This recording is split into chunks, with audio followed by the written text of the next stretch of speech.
my center console armrest hinge update, like a new bracket, in the mail today,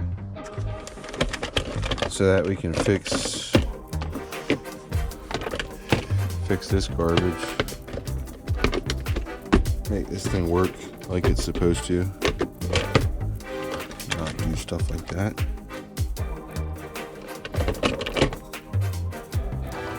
Probably not going to use pop rivets because I hate them. I'm going to use some badass drywall screws just because.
New center console armrest hinge,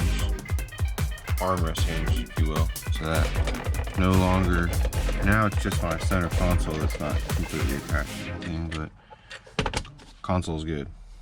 Back to working like it's supposed to.